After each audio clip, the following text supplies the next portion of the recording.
Hi, everybody. It is week 2 of our remote learning. So this is the week of April 6th to April 9th. As you can see at the top here, we are still talking about electricity. This is a fairly large unit, especially because we're doing stuff from AP1 and AP2. In the event that you need to look back to week 1, this is hyperlinked at the beginning of the page. So we still have our standard stuff at the beginning, office hours, our Google Meet link. And what you're going to start to see this week is that we're going to be looking at chapters 17, 18, and 19. So these chapters will really start to look at the different electrical components that we're going to deal with. So the battery a little bit, which is where our voltage is going to come from, and then our resistors, which are really helpful to make sure that things don't catch on fire, and then our capacitors, which actually end up acting almost like a battery. Capacitors are really neat because we see them pretty much all around us. Not that we don't see the resistors, but a little bit more kind of in our face. If we think about kind of back to Christmas time and you see all the twinkly lights, that's actually a capacitor at work. So we see capacitors a little bit more than we do see the resistors. So to kind of start, this week's microblogging is going to be a little bit different. And this was inspired from one of the online classes that I took. This was in my graduate course of study, but nonetheless, it was an online course that I was taking. And Whew, I've probably taken at least 20 online courses between my time as an undergrad and a graduate.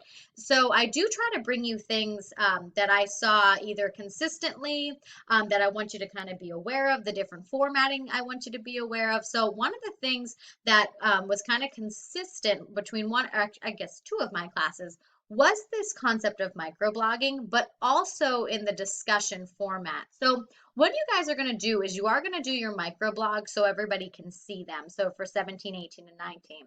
And you're going to go to your discussion board for the microblogs. You'll see here at the beginning the directions. So I just have Tiffany first. So she will post, and all of you will post your blogs to that section. The class then, so the other two members of the class will respond to her microblogs. And I would like you to respond at least twice to each one of the chapters. And typically the expectations were, at least for us, and I'm going to give them to you as well, was that somehow, yes, you expand the conversation, but really what you're looking to do is kind of connect what you took out of the reading and what they took out of the reading. There were many times that I would go to a discussion board and other members of my class would highlight pieces of information that I had just kind of glanced over.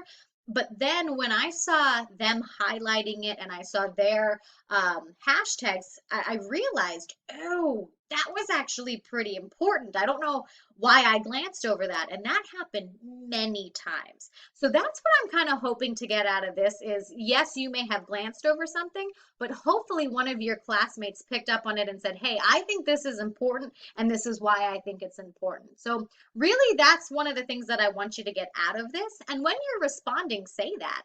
I would say that oftentimes to people that, I didn't initially recognize this as being as important as it was. Thank you for saying this. This is how I'm now going to use it. So use this to really discuss and highlight all of the pieces of information and get a little bit more firm understanding of everything that's kind of going on within those different chapters. So that's going to be your big thing. You will consistently use that discussion board, not just for chapter 17, but all of them.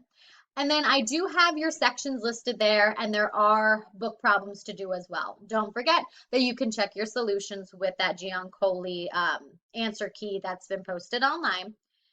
And we see the format is still the same. If you need to turn in something to Classroom, you will see it there. Tuesday and Wednesday, you are going to be looking at Ohm's law. So now we're going to start to get back a little bit to what we had discussed the Friday before you left. So kind of like I said in the first weekly overview, I do things in a little bit different order than Giancoli.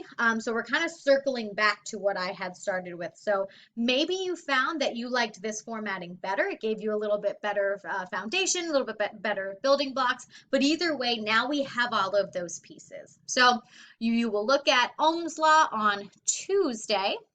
On Wednesday, like I said, we're really going to circle back to the circuit problems that were posted, the PowerPoint that was posted, and then on Thursday, you're going to see how capacitance, which is something that you'll start to talk about a little bit earlier in the week, how capacitance really does work almost like a resistor, but with the exact opposite functions. But you will see that kind of as you go, because all of the stuff that you do to figure out total resistance or how you applied Ohm's law, you're going to do the same steps, but the reciprocal of what you did for the resistors. And again, you'll kind of see how that works out. So this week is really about building all of the pieces of the circuit. And this is really going to be kind of the heart of our notes. And then next week or the week after, we'll start a little bit more with the AP stuff and then get into magnetism because that's really what this section is about, our E&M section or electricity and magnetism. Do notice that on Friday, you're just going to use today to work on anything that you didn't complete, but realistically, we don't have school today. So this kind of starts our spring break. So hopefully you finished everything between Monday through Thursday. If you didn't, take the day to just catch up. And then like you had this week, all of the problems that you've been assigned will be due on Monday when you come back. All right, it's good to talk to you guys again. Make sure that you send me an email if you have any questions, comments, concerns. We can also do a Google Meet. I'm here for whatever you guys need. All right, bye-bye.